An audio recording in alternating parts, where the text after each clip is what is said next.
என் அன்பு குழந்தையே, உனக்கான நல்ல விஷயங்களை செய்து கொடுப்பதற்காகவே உன் தாயானவள் இன்று உன்னை தேடி வந்திருக்கின்றேன்.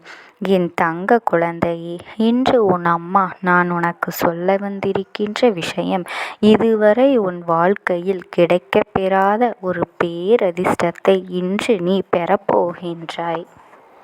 அதனால் இந்த வாக்கினை நீ எக்காரணத்தை கொண்டும் தவிர்த்து விடாமல் முழுமையாக கேட்க வேண்டும். உன் இல்லத்தில் வசிக்கும் நீ வணங்கிக் கொண்டிருக்கக்கூடிய உன்னுடைய கன்னி பெண் தெய்வம் உன்னோடு பேச வேண்டும் என்று வந்திருக்கின்றார்கள். அவர்கள் பேச வந்ததினுடைய காரணம் என்ன என்பதனை முதலில் நீ தெரிந்து கொள்ள வேண்டும் அல்லவா? என் பிள்ளையே, உனக்கு துணையாக இருக்கக்கூடியவர்கள் யார் என்று நீ மறந்திருக்க மாட்டாய். உன் மீது அன்பும் உன்னுடைய நலனில் அக்கறையும் கொண்டவர்கள் உன்னுடைய குலதெய்வமும் உன்னுடைய இஷ்ட தெய்வமும் உன்னுடைய இல்லத்தில் வசிக்கின்ற கன்னி பெண் தெய்வமும் மட்டும்தான் என்பதனை நீ புரிந்து கொள்ள வேண்டும்.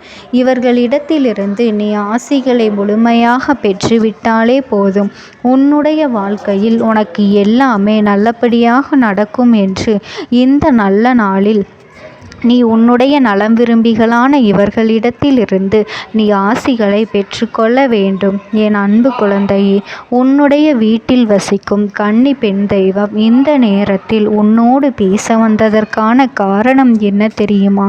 என் பிள்ளையே, அவர்கள் உனக்கு நல்ல விஷயத்தை தான் சொல்ல வந்திருக்கின்றார்கள். இத்தனை நாட்களும் உன்னிடத்தில் நல்ல மாற்றங்கள் இருக்கின்றது. அதுவெல்லாம் உனக்கு நல்ல பலன்களை என் தங்க குழந்தையே, அதனால் நீ எதை நினைத்தும் கவலைப்படாதே. உன்னிடத்தில் சில வார்த்தைகளை அவர்கள் பேசிவிட்டால் போதும்.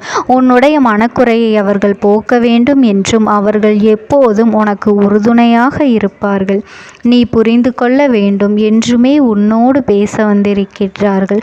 அவர்கள் இந்த அளவிற்கு உன் வாழ்க்கையில் உனக்கு நல்ல விஷயங்களை செய்து கொண்டிருக்கின்றார்கள் என்பதனை நீ தெரிந்து கொள்ள வேண்டும் அல்லவா? என் அன்பு பிள்ளையே, நீ மனம் விட்டு அவர்கள் பேசுவதை முழுமையாக கேட்க வேண்டும். ஏனென்றால் ஒருவேளை அவர்கள் பேசக்கூடிய வார்த்தைகள் எல்லாம் உன்னுடைய மனதிற்கு மிகப்பெரிய ஆறுதலாக கூட அமைந்து விடலாம் அல்லவா?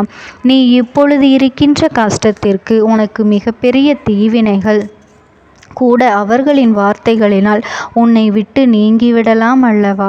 என் அன்பு குழந்தையே, ஏதோ ஒரு குழப்பத்திற்கான தீர்வு கூட இவர்களின் வார்த்தைகளிலிருந்து உனக்கு கிடைக்கத்தான் போகின்றது. அதனால் இந்த கன்னி பெண் தெய்வம் என்ன பேசுகின்றார்கள் உனக்கு என்பதனை நீ தெளிவாக கேட்க வேண்டும். என் செல்ல குழந்தையே, உன் இல்லத்தில் இருக்கின்ற கன்னி பெண் தெய்வம் அத்தனை சாதாரணமாக எல்லோரிடத்திலும் பேசிவிடுவது கிடையாது. ஏனென்றால் அவர்கள் உன்னுடைய உண்மையான அன்பிற்காக இறங்கி வந்து கொண்டிருக்கின்றார்கள். உன்னிடத்திலே ஆறுதல் சொல்ல வேண்டும் என்று, உன்னை கஷ்டங்களிலிருந்து மீட்க வேண்டும் என்றுதான் வந்திருக்கின்றார்கள். என் தங்கமே, நான் தான் உன் இல்லத்தில் இருக்கின்ற கன்னி பெண் தெய்வம் உன்னோடு பேசுகின்றேன். நான் நீண்ட நாட்களாகவே உன்னோடு எதையும் பேச வரவில்லை என்று நீ வருத்தம் கொள்ளாதே. இன்று எனக்கு உன்னோடு பேச வேண்டும் என்ற எண்ணம் தோன்றியிருக்கின்றது. அதற்கான காரணம் என்ன என்பதையும் தெரியுமா? உன் குலதெய்வத்தையும் உன்னுடைய இஷ்ட தெய்வத்தையும் உன்னுடைய முன்னோர்களையும் நினைத்து அவர்களுக்கெல்லாம் என்னவெல்லாம் செய்ய வேண்டுமோ அதையெல்லாம் செய்து வழிபட்டு கொண்டுதானே வருகின்றாய். அவர்களும் உனக்கான ஆசிகளை எல்லாம் கொடுத்து கொண்டுதான் இருக்கின்றார்கள். என்ன இருந்தாலும் இந்த கன்னிப்பெண் தெய்வத்தை நீ சற்று மறந்துவிட்டாய் தானே என் அன்பு பிள்ளையே? அதனால் நீ என்னை மறந்துவிட்டாய் என் குழந்தையே. இன்று நான் உனக்கு சொல்ல வந்திருக்கின்ற செய்தி என்ன தெரியுமா? நான் எப்பொழுதும் உனக்கு துணையாகத்தான் இருந்து கொண்டே இருக்கின்றேன். ஆனால் நீ என்னை நினைப்பதை நீ மறந்துவிட்டாய் அல்லவா? அதற்கு காரணம் என்ன? உன்னுடைய வாழ்க்கையில் என்ன நடக்கின்றது என்பதனை நான் தெளிவாக கவனித்து கொண்டுதான் இருக்கின்றேன். நீ ஒவ்வொரு சோதனைகளை காணும் பொழுதெல்லாம் எவ்வளவு கஷ்டப்படுகின்றாய், எவ்வளவு துடிதுடித்து போகின்றாய். இதையெல்லாம் நான் உன்னோடு இருந்து அதையெல்லாம் தாங்கிக் கொண்டுதான் இருக்கின்றேன். அப்படி இருக்கும் பொழுது என் என் அன்பு பிள்ளையே, இந்த கன்னி பெண் தெய்வம் உன்னோடு இருப்பதை நீ உணரவில்லையா? உனக்கு ஆபத்து என்று வரும்பொழுது மற்ற தெய்வங்களை எல்லாம் நீ வணங்குகின்றாய். அவர்கள் பெயரை சொல்லி அழைக்கின்றாய். இந்த கன்னி பெண் தெய்வம் தான் வந்து உனக்கு உதவி செய்வேன் என்பதனை நீ மறந்துவிட்டாய் அல்லவா? உன்னுடைய முழு கவனமும் உன் குலதெய்வத்தின் மீதும் உன்னுடைய இஷ்ட தெய்வத்தின் மீதும் தான் இருக்கின்றது. அது அவசியமானதுதான், நான் இல்லை என்று சொல்லவில்லை. அவர்களுக்கு பிறகுதான் உன்னுடைய வாழ்க்கையில் வர முடியும் என்பதும் உண்மைதான். ஆனாலும் ஒரு சில வினாடிகளாவது நீ என்னையும் நினைத்திருக்கலாம் என்றுதான் நான் சொல்கின்றேன். யோசிப்பேன். அப்படி நான் யோசிக்கின்றேன். நான் உன்னோடு பேச வந்ததற்கு இன்னொரு முக்கியமான காரணம், உன்னுடைய மனதில் ஏகப்பட்ட குழப்பங்கள் உன்னை போட்டு புரட்டி எடுத்துக்கொண்டு இருக்கின்றது.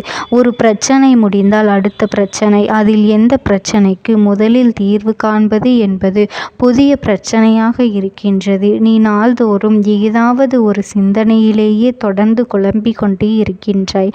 உன்னை சுற்றி சுற்றி வருகின்ற ஒவ்வொரு கஷ்டங்களிலிருந்தும் உன்னால் மீண்டு வர முடியாமல் இன்று ஒரு பிரச்சனை வருகின்றது என்றால் அது முடியும் பொழுது இன்னொரு பிரச்சனை வந்து விடுகின்றது. என் அன்பு பிள்ளையே, உன்னுடைய உறக்கத்தில் கூட நீ அதை பற்றி எல்லாம் கவலைப்பட்டு கொண்டுதான் இருக்கின்றாய்.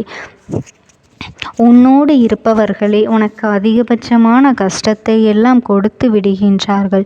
யார் உனக்கு காலம் முழுவதும் உறுதுணையாக இருப்பார்கள் என்று நினைத்து நீ பேசி பழகுகின்றாயோ அவர்களாலேயே உனக்கு கஷ்டங்கள் அதிகமாக வரும் பொழுது அதையெல்லாம் உன்னால் தாங்கிக் கொள்ள முடியவில்லை. அதிலிருந்து உன்னால் மீண்டு வரவும் முடியவில்லை.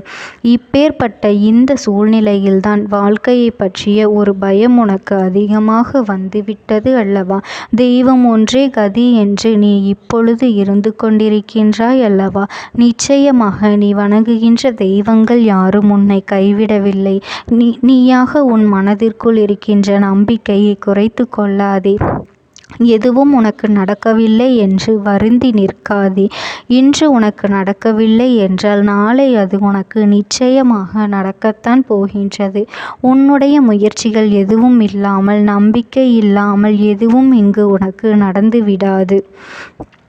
என் அன்பு குழந்தையே, எப்பொழுதும் உன்னுடைய மனதை தளரவிட்டு விடாதே. உன்னுடைய மனது சோர்ந்து போய்விட்டால் உனக்கு எதிர்மறையான எண்ணங்கள் தான் வரும். எதிர்மறையான எண்ணங்களை வைத்து கொண்டு ஒரு நாளும் உன்னால் இதில் சாதித்து விடவும் முடியாது. நிம்மதியும் உனக்கு கிடைத்து விடாது. அதனால் உன் முயற்சிகளோடு நம்பிக்கை வைத்து தெய்வங்களை நினைத்து கொண்டு இன்று நடக்கவில்லை என்றால் என்றாவது எனக்கு இது கிடைக்கும் என்று நம்புவர்களுக்கு மட்டும்தான் காலமும் நேரமும் கூடி வந்து மிக விரைவாகவே நடக்கும் என்பதனை நீ மறந்துவிடக் கூடாது. என் தங்கமே, இன்று உன்னுடைய இல்லத்தின் சூழ்நிலையை நினைத்து நீ கஷ்டப்படுகின்றாய். கஷ்டங்கள் உன்னை வாட்டி வதைப்பதாக மன வருத்தம் அடைகின்றாய். எல்லாமே உனக்கு மாறத்தான் போகின்றது. பணம் இருக்கின்றவர்களுக்கு நிம்மதி இருக்கும் என்று நீ நினைக்காதே. பணம் இல்லாதவர்களுக்கு பணம் இல்லை என்று ஒரு கஷ்டம் இருக்கும். ஆனால் பணம் இருக்கின்றவர்களுக்கு வேறு விதமான கஷ்டங்கள் இருக்கும். இந்த இரண்டும் இருக்கின்றவர்களுக்கு உடல்நிலை சரியில்லையே என்ற ஒரு கஷ்டம் இருக்கும். அதனால் இப்படி வாழ்க்கையில் எல்லோருக்கும் ஏதாவது ஒரு வகையில் பிரச்சனைகள் இருந்து கொண்டுதான் இருக்கும். அதனால் நீ எதை நினைத்தும் கலங்கிக் கொண்டிருக்காதே. உனக்கான துணையாக இந்த கன்னி பெண் தெய்வம் உன்னோடு எப்போதும் இருந்து கொண்டேதான் இருப்பேன். நீ எதை நினைத்தும் கலங்கிக் கொண்டிருக்காதே. இந்த தாயானவளினுடைய அன்பும் ஆசீர்வாதங்களும் உனக்கு என்றென்றைக்குமே முழுமையாக கிடைத்து கொண்டே இருக்கும்.